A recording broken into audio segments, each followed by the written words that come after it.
Tiger fans, we're here with Rockwood legend Maurice Greif. Maurice, how you doing today? I'm doing fine.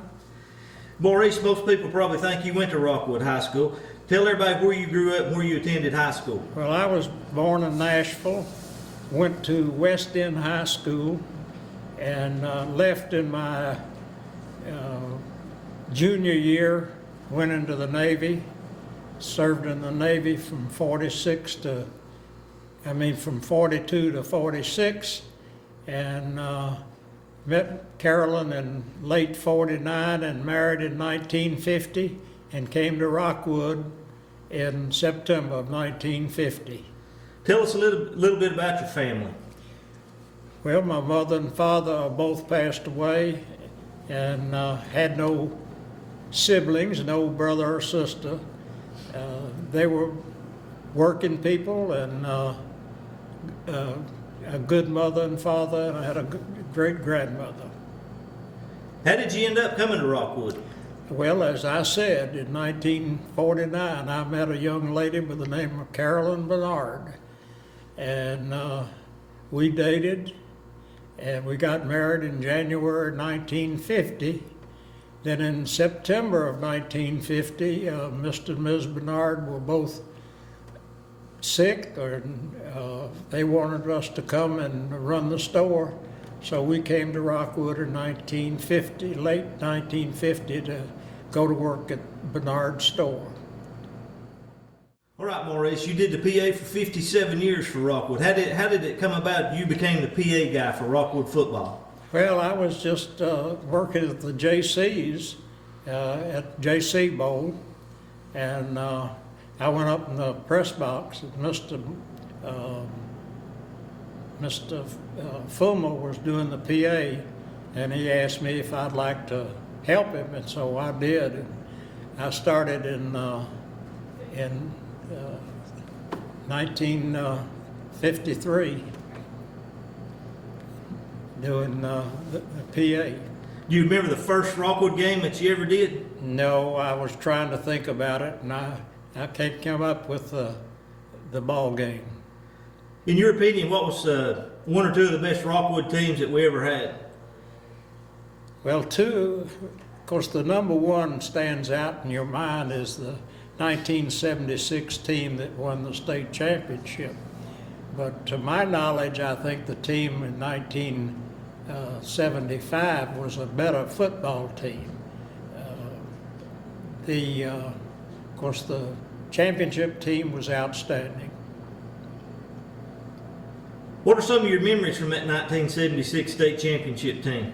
Oh man, there was plenty of them. The goal line stands of the Rockwood Tigers on defense was great. They kept that. I think the fellow's name was Sugar Bear Dyer. He was playing for. No, it might not been Dyer, but Sugar Bear was his nickname.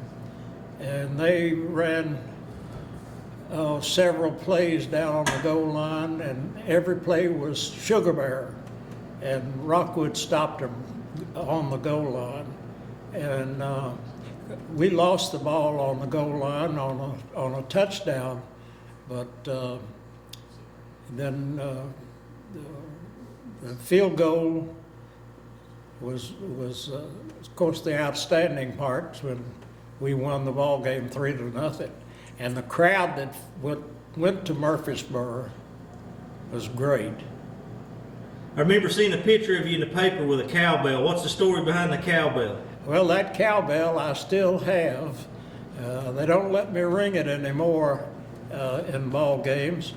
It was given to me by an old black gentleman by the name of Dick Gilbreth, and it was an actual cowbell that he had on his farm that he had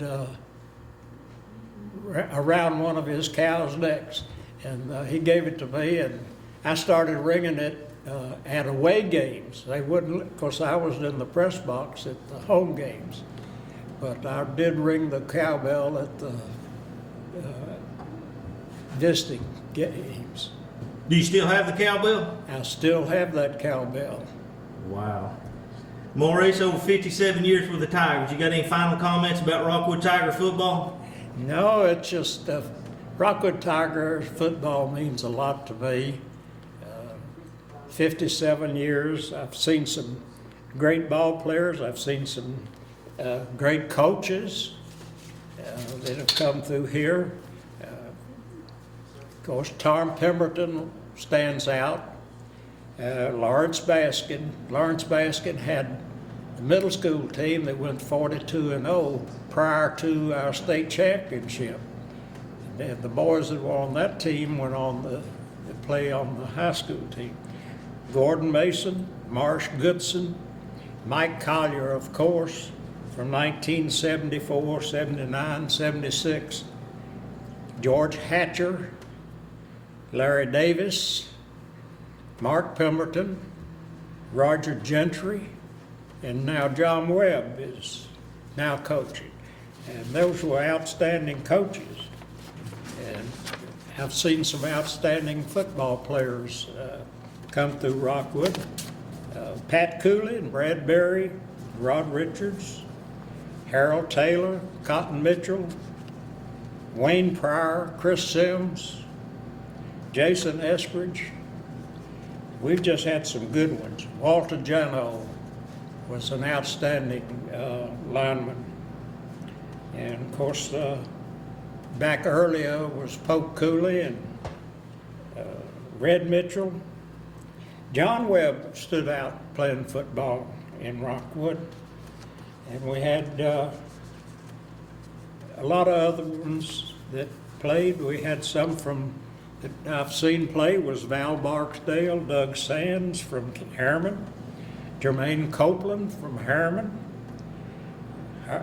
Charlie Wyrick. These are guys that have gone on and done well in college. Maurice, a lot of history with Rockwood football. We appreciate you taking some time to speak with us today. Thank you, Mark, and I appreciate you asking me to do it. And I'll just say 2 words, go Tigers. Go Tigers. Thank you, Maurice.